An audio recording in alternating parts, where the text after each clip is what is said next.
The photographer adjusted her lens for what felt like the 100th time as my sister Victoria orchestrated the perfect engagement photos at the Rosewood Estate. She'd rented the entire venue, a sprawling vineyard with manicured gardens and classical architecture, for what she called a celebration worthy of our family's achievements. Victoria stood in her designer gown beside her fiancé Richard, a corporate attorney whose family connections had made him a natural fit for her social aspirations. Around them she'd carefully arranged what she termed the successful branch of the family tree. "Remember," Victoria announced to the gathering of 30 relatives, "these photos will be featured in the society pages. We need to project the right image of accomplished professionals." The right image. Which apparently meant positioning successful family members in the front rows while relegating others to increasingly distant background positions. "Marcus, your front row center," Victoria directed my brother, the recently promoted bank manager who'd leveraged his MBA into a comfortable middle management position. "Aunt Helen, you're beside him, your medical practice adds prestige." Aunt Helen preened as she took her assigned spot. Her small-town family practice treating minor ailments and conducting routine checkups was being elevated to the status of medical expertise for photo purposes. "Cousin James, front row left with the investment portfolio," Victoria continued. James straightened his tie proudly. His investment portfolio consisted of managing inherited family money through conservative mutual funds, but Victoria had transformed him into a financial strategist for the occasion. "And where should I stand?" I asked from my position near the catering table where I'd been waiting for assignment. Victoria paused, her eyes scanning me with obvious calculation. At 29, I didn't fit neatly into her narrative of family success. While Marcus wore his banker's uniform of expensive suit and confident smile, I was dressed simply in a navy blazer and slacks, professional but understated. "Diana," she said finally, "why don't you stand in the back with the other support staff?" Support staff. The phrase hung in the air like an insult wrapped in diplomatic language. Support staff. I repeated. "Well, you work for the government, don't you? Administrative support, filing, that sort of thing. Nothing against public service, but we're highlighting entrepreneurial success and private sector achievement." Administrative support. For 3 years, I'd been the Deputy Director of International Crisis Management at the State Department, coordinating humanitarian responses to global emergencies. My filing involved briefing the Secretary of State on international disasters and managing aid distribution to conflict zones. "Diana's always been more comfortable in the background anyway," Marcus added with brotherly condescension. "She's never been one for the spotlight." Never been one for the spotlight. Last month, I testified before the Senate Foreign Relations Committee about refugee crisis management. The week before that, I'd coordinated emergency aid delivery to earthquake victims in Turkey, working directly with international partners and UN officials. "That's so true," Aunt Helen agreed. "Diana's always preferred quiet government work to competitive careers. Very admirable in its own way. Quiet government work." My phone contained direct numbers for foreign ministers, UN officials, and heads of international aid organizations. My quiet work involved decisions that affected millions of people in crisis situations. "The important thing," Victoria continued, "is that these photos represent our family's trajectory toward success. Front row for established professionals, middle row for rising careers, back row for everyone else. Everyone else. Including the family member whose security clearance was higher than most senators, whose crisis management expertise had been sought by 3 different presidential administrations." "I completely understand," I said, glancing at my watch. 3:47 p.m. "You want photos that accurately represent achievement and influence." "Exactly." Victoria beamed. "I knew you'd understand. This isn't personal, it's about creating the right narrative for Richard's family and our social circle." The right narrative. In 13 minutes, a State Department helicopter would be landing in the vineyard's designated helipad to transport me to an emergency UN Security Council session about escalating humanitarian crises in East Africa. The session had been called by the UN ambassador himself, who'd specifically requested my presence. "Should we begin?" the photographer asked, clearly eager to capture the golden hour lighting. "Absolutely," Victoria replied. Diana, if you could just stand back there with the catering staff, we'll get the family success shots first. I moved to my assigned position behind the serving tables, next to the actual catering staff who looked puzzled about being grouped with a family member. Perfect, Victoria announced. Now everyone smile like the accomplished professionals you are. The photo session proceeded with military precision as Victoria directed her vision of family achievement. Each shot was carefully choreographed to maximize the appearance of success, with strategic positioning that told the story she wanted Richard's prominent family to see.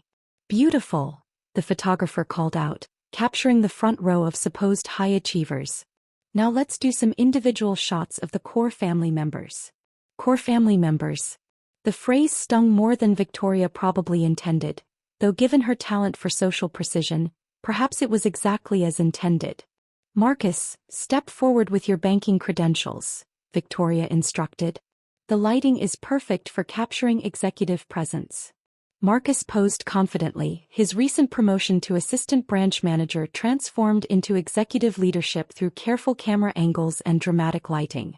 His actual responsibilities, approving small business loans and managing a staff of 12, weren't mentioned. Stunning, the photographer agreed. The authority really comes through. Authority.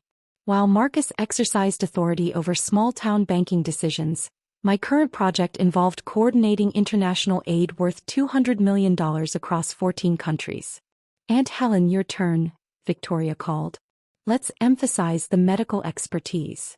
Helen stepped forward with her stethoscope, a prop she'd brought specifically for the photos despite not having used one for routine examinations in years. Her small practice had evolved into mostly administrative work, but Victoria had elevated her to the status of medical authority. Dr. Chin looks distinguished, the photographer noted. Very professional. Professional. Helen's medical degree was legitimate, but her current practice involved mostly routine checkups and referrals to specialists. My work involved coordinating with international medical organizations to establish field hospitals in war zones.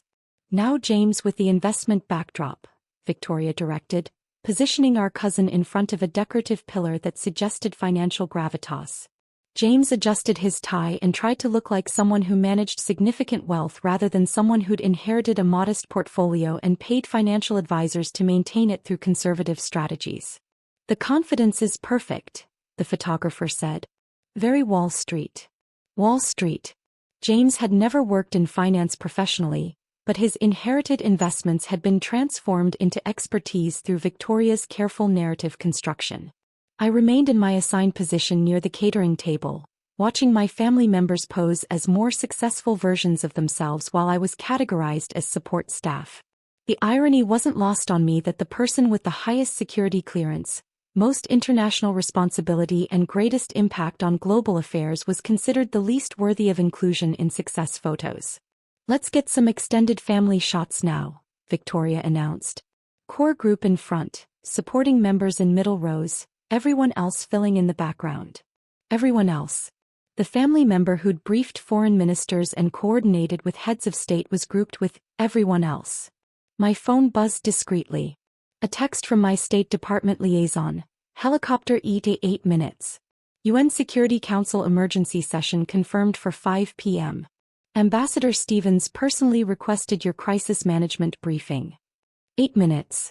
I checked the time, 3:52 p.m. Diana, Victoria called from her position directing the group arrangement, could you move a bit further back? You're creating shadows on the successful relatives. Creating shadows on successful relatives. The metaphor was almost poetic.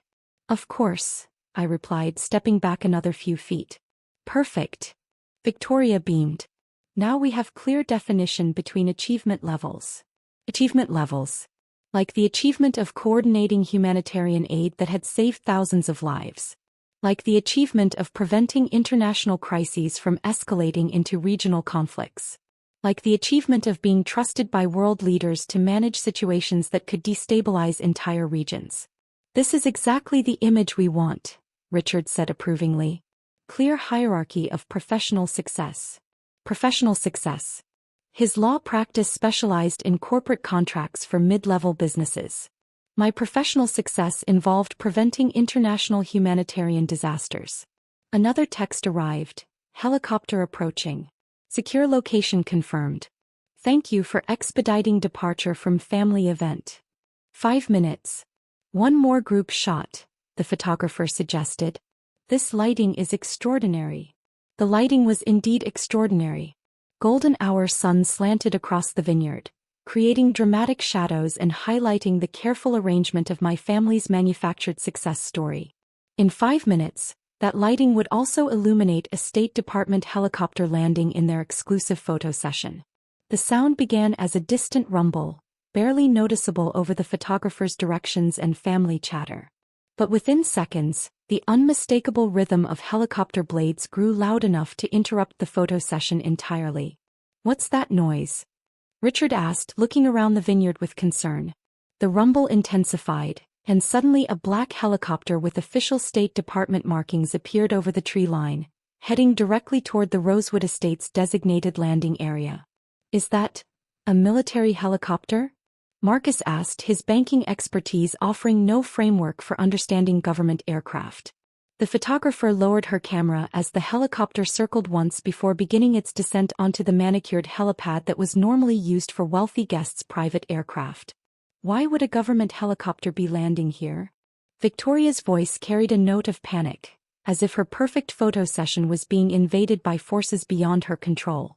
I glanced at my watch. 4 p.m. exactly. Perfect timing. The helicopter touched down with professional precision, its rotors continuing to turn as uniformed personnel secured the area. Through the aircraft's windows, I could see the distinctive profile of Ambassador Stevens himself, along with his diplomatic security detail. Diana, I called to Victoria over the helicopter noise. I need to step away for a moment. Before anyone could respond, I walked across the vineyard toward the helipad, my simple navy blazer and slacks suddenly looking less like background attire and more like the understated professionalism of someone who didn't need costume changes to project authority. Ambassador Stevens emerged from the helicopter as I approached, his security team maintaining standard protocols while he greeted me with the respect reserved for critical personnel. Diana, thank you for expediting your departure, he said, his voice carrying clearly across the vineyard. The Security Council session moved up an hour. We need your crisis assessment before I brief the Secretary General. The Secretary General of the United Nations, who was waiting for my assessment of the East African humanitarian situation. Of course, Ambassador Stevens. I have the updated reports ready. Behind me, I could hear my family's photo session grinding to a complete halt as 30 relatives tried to process the scene unfolding before them. Is that really Diana? I heard Aunt Helen whisper. Why is she getting on a government helicopter? Marcus added, his voice uncertain. Ambassador Stevens continued our conversation with the casual authority of someone accustomed to working with senior officials. Your recommendations on the refugee corridor establishment were exactly what we needed. The international partners are implementing your framework as we speak. International partners. Implementing my framework. For refugee crisis management involving 3 countries and approximately 2 million displaced persons. Diana. Victoria called from across the vineyard, her voice now carrying a very different tone than when she'd assigned me to the support staff position. I turned back toward my family, who stood frozen in their carefully arranged success tableau, watching as the United States ambassador to the UN treated their relegated family member as an essential advisor. I apologize for interrupting your photo session, I called back. Duty calls. Ambassador Stevens smiled. Family events are important. We appreciate you prioritizing this emergency session. Family events. The same family that had just categorized me as support staff was watching me board an official government helicopter with one of the highest-ranking diplomats in the American Foreign Service. Ready, Diana? The ambassador asked. Ready, sir. I walked up the helicopter steps as my family watched in stunned silence, their photo session forgotten. The helicopter lifted off at 4:07 p.m., giving me a perfect aerial view of my family still standing frozen in their photo formation. From above, their carefully arranged success hierarchy looked exactly as artificial as it had felt from ground level. The UN Security Council session lasted 3 hours. My crisis management recommendations became the framework for international humanitarian response in East Africa, potentially affecting 2 million refugees. Ambassador Stevens later called it one of the most strategically sound briefings he'd presented to the Secretary General. I returned home at 11 p.m. to 17 missed calls and 43 text messages from family members. Victoria's engagement photos were never published in the society pages. Apparently, having a government helicopter land in the middle of your success tableau creates complications for the narrative you're trying to project. The calls continued for weeks. Apologies, explanations, invitations to redo the photos with proper family representation. I ignored most of them. Instead, I focused on the humanitarian crisis, which required another month of coordination between international partners before the refugee situation stabilized.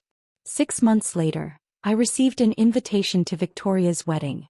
Someone had handwritten a note. "Diana, so sorry about the photo confusion. You're obviously very important in your government work. Would love to include you properly this time. Very important in my government work." The same work they dismissed as administrative support filing. I sent an expensive wedding gift with a note. "Congratulations on your celebration. Unfortunately, my support staff duties require international travel." Some hierarchies are too shallow to matter when you're preventing humanitarian disasters.